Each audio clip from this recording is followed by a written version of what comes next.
Hello everyone. Well, this video is going to go back a fair while. It's going to go a long way back. And we're talking, what was that? 1984. Yeah. So what happened in 1984? 1984, my dad took long service leave and he went on a sabbatical in France. That meant that for 6 months I was there in Bordeaux with my family. That's my two parents and my grandma, and I lived in Bordeaux. It was fantastic because Bordeaux's amazing. Thing is, I was 7 years old and I was in year 2. And what do? You can't really skip 6 months of year 2. So when I got there, they went, hey, let's get you into CE2 at a local primary school. Oh dear. Well, that was a bit tricky because a few things you might be able to think. So, right, I was fluent in French, so French was my first language, but I never wrote it ever. So that was one thing. I could speak it, but I couldn't write it. And if you know anything about French writing, you'll know that the spelling's a bit whack. Like probably even more than English. It's pretty mental. There's lots of X's in places you wouldn't expect them. What else is there? So yeah, that was one part. Next thing is, if you've ever seen a French person's handwriting, you'll see that it looks absolutely nothing like other, let's say Australian handwriting. So if you could even call it that. So in France, right from day one, they teach you how to write in a very, very specific way. You can see French handwriting, you just know that it's French. So there was that. I had absolutely no previous attempt of writing with the French style. Also, next thing, so fountain pens. Hey, so they had everyone using fountain pens. This was even in year 2, right? So stuff, the whole pen license thing, here it was a fountain pen from day one. And finally, there's a couple more things. So the pages, I think the notebooks were quite small. The pages were, they're all lined, they were quite thin, and man, I'll tell you what, the final thing that absolutely destroyed it for me was I'm a left-hander. So can you just imagine putting all these things together? Oh, and also in Australia I was pretty nerdy and I'd sort of teacher's pet and did pretty well, and I just wasn't used to not doing very well. Okay, so picture this. You've got this little kid, only child, turns up to France, goes into class, feels a bit uncomfortable, all of these things working against him. It's a pretty traumatic experience, right? Like when you get out your new pen and they say, right, how do you write foi? F-O-I-S. Well, no, to me that was F-O-A. F-O-I-E for liver, or, anyway, spelling's nuts. And man, I just was so embarrassed because I had absolutely no clue. But the worst thing was the fact that when you write as a lefty, you put your hand over the ink pretty much a couple of seconds after you've dropped it down. So unlike with the right-hander where, as you write, you pull across the page, and the next time that your hand touches the ink will be once you finish the line, you start on the next line. So really loads of things working against me, and pretty traumatic experience. I think I've forgotten most of it. I do remember those facts, but I don't exactly remember how I felt. All I know is that fountain pens were just out for me. And even writing in general, I always struggled with, if it was new pages, new paper that I didn't know, my pens, I tended to just smudge the hell out of them, look really bad. So, I was never all that comfortable looking into new types of writing implements. So this all changed about the time when I heard about the Uni Kuru Toga range.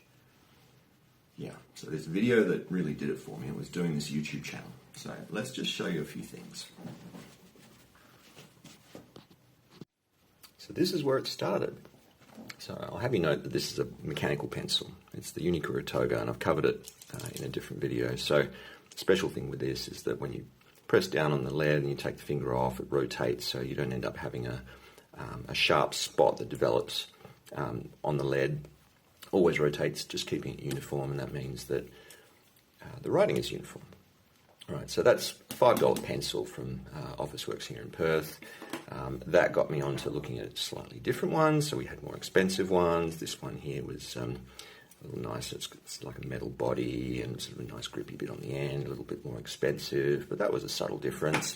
And that got onto the metal version. I think this was the the Uni Kuru Toga Advanced upgrade, so it had a metal body. This is the metal body here. It's much the same mechanism, rotates twice as fast, but look, I'm not covering that. That's not the point of this this video. It got me to this one though, and this one was the one that really blew me away, and that's this, the Uni Kuru Toga Advanced Upgrade, was it the Dive? I think it's called the Dive. Point to this one, it was a limited edition.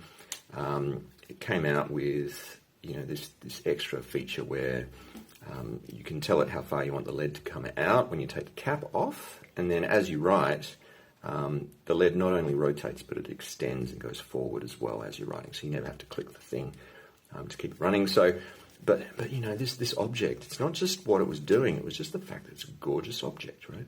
So that click, listen to that again, like, again, and that noise there, I love that noise.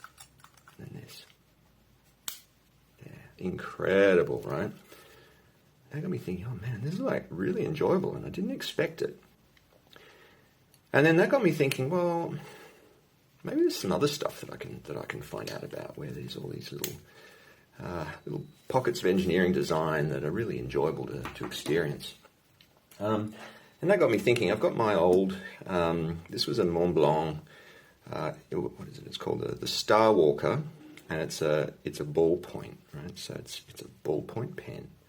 So just on its own, a ballpoint pen is a very boring instrument, but I really like this pen because of the rubber, sort of a rubberized feel.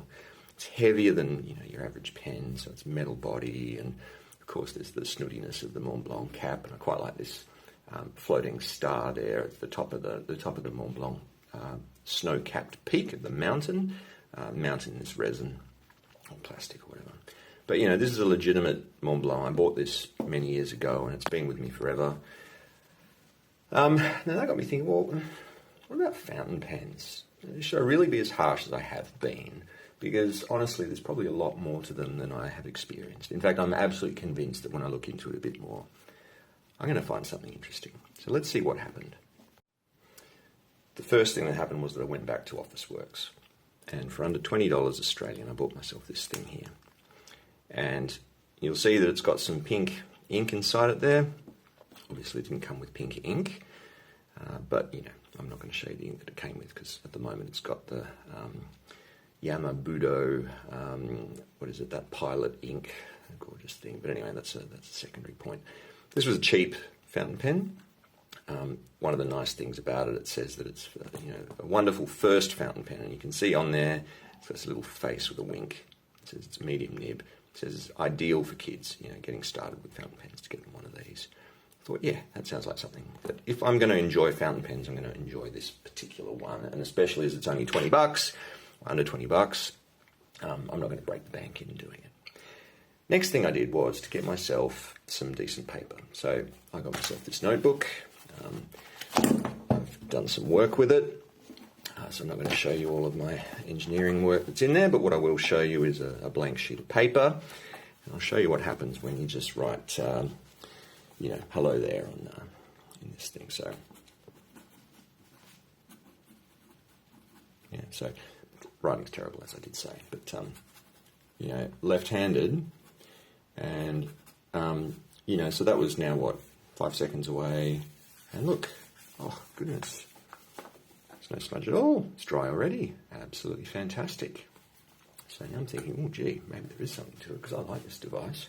And also, that's the other thing. So when you're writing with a fountain pen, it's water-based ink, right? It's not oil-based ink. So when you touch the pen to the paper, you'll see that it just makes a mark no matter how lightly you touch, right? So that's the thing that, well, this is actually something I didn't expect at all. If I just zoom in a bit, I can show you just the extent of it. So, the lightest possible touch. There we go. Still marks, right? Even just like, very quiet. No effort at all to get the thing to write like that. Oh my goodness, it's really, really pleasant. All right, so that's a good start. What else are we going to do? Well, next thing, of course, is to get another fountain pen, because that's just a cheap one. Maybe I should get one that's a bit more famous. So this one was also there at Officeworks. It's a LAMY. I forget what one. It looks like a Safari, but I think the fact that it's transparent means it's called something else. But let's just call it a Safari. And in there, I also... look, also bought the converter, the LAMY converter in there, and you know, observant people noticed that in the Pilot here, it's also got a converter. In fact, I think I got the Con 70 in there, which is, you know, big ink reservoir as well. So that's another thing that I bought quite early on. I love AliExpress, as you've likely seen, so I keep buying loads of things from China and have them sent over pretty quickly. So here we are. So this is a German pen. The LAMY is German, right? Although no more, because they've just been bought out by Mitsubishi. Let's just say they're still German, though. German heritage. And you do that with this one. You can hear it again. It's quiet. And the ink drops out on the paper so nicely. And actually with this one, you get this thing where you get variation in the wetness there, where at the top of the stroke it's kind of drier, but then at the base a little bit more liquid there, and that's a texture that I'm not used to. And it felt like it was doing different things than the Pilot. And you know, it is. I mean, it's supposed to be they're both supposed to be M Nibs, but they're different. And that was interesting. And then there's inks. I mean, goodness gracious, what is that ink that I've got there in the LAMY? I'm probably going to fail here, but I think it may even have some glitter in it. Certainly a lot of them do, in the inks that I bought recently, but no, not in that one yet. Anyway, so that was the start. So we've got 2 fountain pens, really enjoying it, some really nice paper. So the thing I was saying about the paper is this is Clairefontaine paper, so it's French paper. It's really fine. It's got 90 grams per 9 grams per square meter. Is that what it is? Yeah, GSM. Yeah, grams per square meter. And when you feel it with the finger, it's very smooth. The feeling's not scratchy at all. It's made for fountain pens. You know, doing my reading, people saying that this is the best stuff for fountain pens. So I got myself some. It was a bit overpriced at Officeworks, but what are you going to do? When the addiction starts, you just got to feed it. Yeah. Yeah, good stuff. Right, so that was those ones. Next thing, of course, as I mentioned that Montblanc, and there was a reason for it. So my Montblanc ballpoint pen, I thought, well, geez, if I'm going to get into fountain pens, I'm really going to have to get the fountain pen equivalent of this pen, aren't I? Because I've had this one for so long.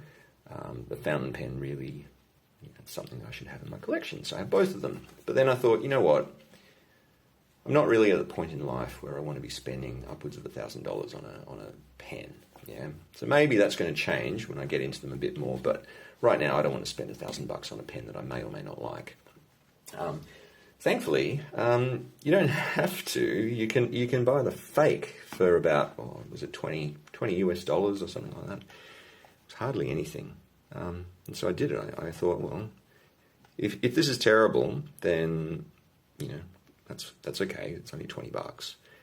But if it's really nice, then geez, maybe I do want to go further with this. And it came, and I put some nice ink in it.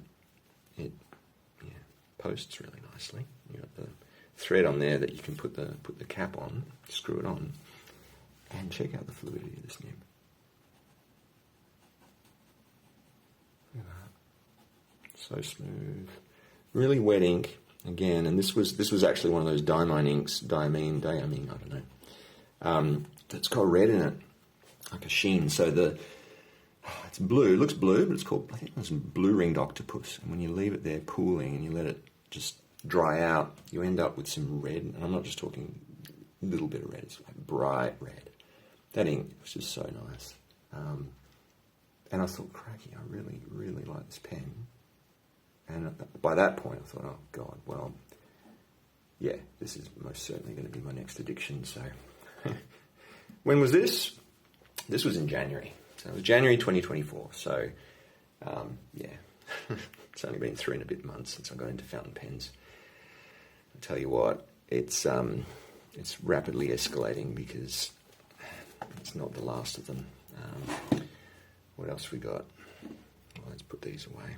Oh, you know what? No, I can do that afterwards. Don't waste your time. Here's what we got. Here's a bunch of other pens. So what do we got here? We've got a bunch of pens. Where do we start? Well, yeah, the Prera. That was another cheap. Well, no. Mid-priced pen that I bought at Officeworks again. So this one was just a quick fix. Again, I like the sound. Listen to this sound. It's like a vacuum. Yeah, I love it. Absolutely amazing. Next thing I did was I went and thought, you know what, I'm going to get myself the Pilot Custom A2 because I want to try out a gold nib.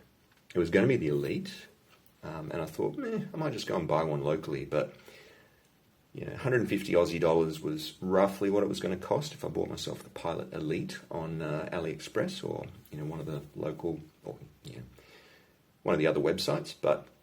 And I thought maybe I can't wait for that. I'm going to go and see in person to see if they've got them at there's a pen shop in Perth. I'm not going to say the name. And I thought, how much they're going to charge. They're going to charge a premium, and I'm sure because I've seen their shop before for Montblanc pens, and my goodness, they were tad overpriced. Even Montblanc, they were just Anyway, but this one I thought, well, the Elite, the Pilot Elite, expecting to pay $150. Best case scenario if I got it online. But obviously coming from a local store, I thought maybe it's in the 200s, maybe 250. Maybe I can push it out that sort of far. But when I got in there and it was like the mid 300s for a $150 pen, I thought, oh God, let's not do that. But what it did show me was that they had all these other more advanced Pilot pens that weren't that far off it. So I thought, well, maybe I don't want the Elite. Maybe I want to go straight to something that a lot of people are saying is their Grail pen. And so I got myself this one, which is the Pilot Custom 823 with a medium nib. Right here it's filled with ox blood ink, which I got quite recently. I had the writer's blood that I thought was delicious, and now it's got the ox blood in it. So let's see what this one's like, shall we? This one's beauty. It's got this a vacuum fill. You might be able to see the red there in the in this chamber here. It's got a vacuum fill here where you just unscrew this, pull it out, and you get this piston that just kind of goes up and down. And a little more complicated even than a piston fill. I won't show you how that all works now, but let's just get that with some paper.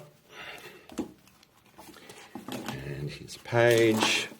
All right, so let's just write something. So hello again.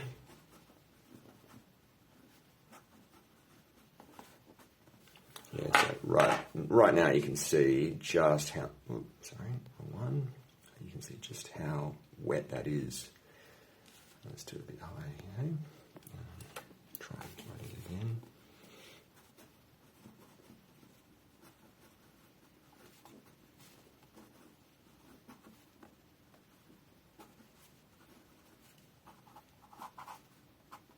Wet. Oh, so wet. Yep, sure is. And again, like just touching the pen to the page just drops this line down. It's just so juicy. Yeah, that was so nice. So nice. Yeah. Let's keep going. Alright, so that's the first reasonably expensive pen that I bought. Just kept going. Yeah, of course, it just kept going. It always does. What else do we get? Well, soon after that, I got these ones. So the Montblanc 149s, two of them. I mean, it's a $1,500 US pen. But these ones are maybe not legitimate. Who knows? This one here with that one's got writer's blood. That's right. I wanted to compare it against the ox blood that I just got. And this one here has what's this one? I forget now. Oh, I know. I think it's that. It's one of those Parker. It's like a dark blue-black. Yeah, wow. That's again. It's quite a nice dark ink there. This one here. The other Montblanc. Yeah, doesn't flow as much on that one. I forgot to crack the ink reservoir there. Yeah, it's nice, isn't it?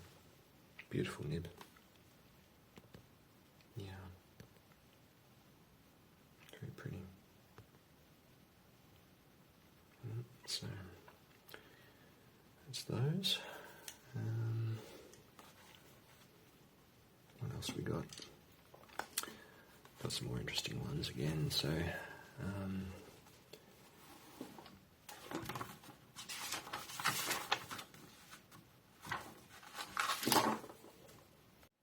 yeah. So there was this one, Wingsung 630. This one kind of blew me away. So this is Chinese, and the nib was absolutely gigantic. Like I've never seen anything like that. Even the other one. So my the Pilot is supposed to be a number 8, and the Pilot that I had was supposed to also be a number 8, as is the Montblanc. But you know, it's next level. It's huge. It's absolutely massive. But like it's so enjoyable to use, right? It's just incredible on the page because it's so massive. Whoa, look at that. So much ink so quickly. Got to zoom it in so you can see a bit better. So put it down. Also crack the ink reservoir as well. You just got to let the air through. But this thing, like, look at this. So much ink. And what's that colour? What is the colour? So this colour is another ink that recently released. It's the Dark Lilac by LAMY, 2024. So I heard about this controversy that they had with LAMY, and that there was this ink that came out some years back, and it was only about $12 US at the time, and they sold out so fast because it was an amazing colour, and then it became a collectible and selling upwards of $300 US. In fact, it's still more than that these days. Here's the bottle of this stuff. Yeah, here it is. Here it is. Look at this thing. So, yeah, LAMY ink that's got these little tabs of paper. It's basically like toilet paper, where once you filled your pen with the ink, you can take a little swab of this stuff and wipe the pen down and put it in the bin before you get it all over your fingers. But yeah, so this LAMY Dark Lilac came out, and it came, same bottle, but slightly different formulation, right? So this one, when it dries out, depending on lots of things that need to be right, but you end up with this green sheen that comes out of the edges. The earlier version came out with a golden sheen, and it really does look quite different. But either way, this one is just mesmerising, and you saw it on the paper there as this kind of very dark ink. I mean, it's hard to tell that that's actually a purple, or lilac as they call it. But if you get one drop of water, which let's see if I can find one drop of water. I'll show you what happens when you put one drop of water on that ink. Just what happens there? I'll flick a little bit on. Just do it with my finger. There we are. Look at that. Yeah. So it's not black. It's very much a purple. Very beautiful, actually. It's it's one of my favourites, certainly. Also, it's one of my favourites to write with that massive nib on the 630. So yeah, that one's a recent purchase. Had that less than a week. What else we got? Right, let's move on to the funky engineering ones. So can't go past this one here. This is it's the Moon Man. It's V1 something or other. I don't know, forget what it is, but it's the clone of the Vanishing Point Pilot Vanishing Point. So there's a famous design where it's just a click pen, but look at that. It's a fountain pen nib that comes out with a click. Makes a nice audible click. Click again. Very nice. It's really nice in the hand. Only complaint that I'd have, and it's really to do with me, might not be the same for everyone, but it has. There have been some other releases that don't have this clip in that position. I mean, you can see that it's really in the gripping area, like where you put your fingers down. If you want to hold the pen in a particular angle, that clip may well get right in the way for you, and it can be quite challenging to use if your hand isn't suited to that type of grip. So with me, yeah, Simon is me. This is an extra fine, but yeah, it's all right. It's not too bad. I don't really like the position of the clip. I'd rather have it without. In fact, there's a next version of this one that's come out that doesn't have the clip in that position.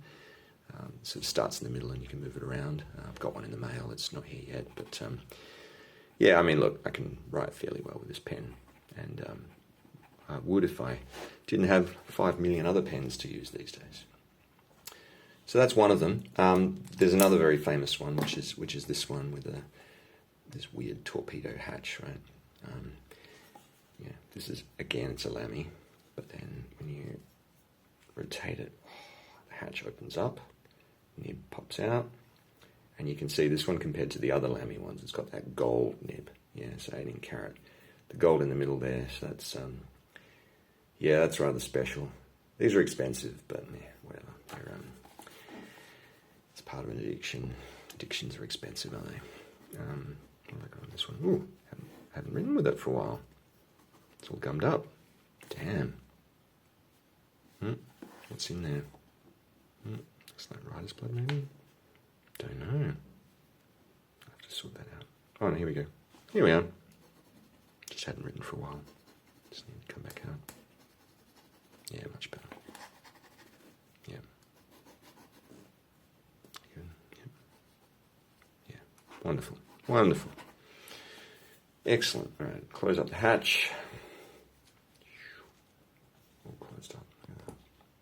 What an engineering marvel. Tell you what, it's incredible. Open it one more time. Love it. All right, then we've got the it's a vacuum filler, Chinese cheap vacuum filler. I wanted to see how they go with those. Done reasonably well. So got one of them. It's also, I'm not going to show you here, but yeah, same mechanism as the Pilot. Custom 823, so there's a vacuum filler in there. I think it's only like $15, $20. This one was really cheap, but yeah, nice. Then there was, what else we got? It's nearing the end, I think. We've got, oh yeah, that's right. I want to try my hand at getting, these were 3 very cheap pens.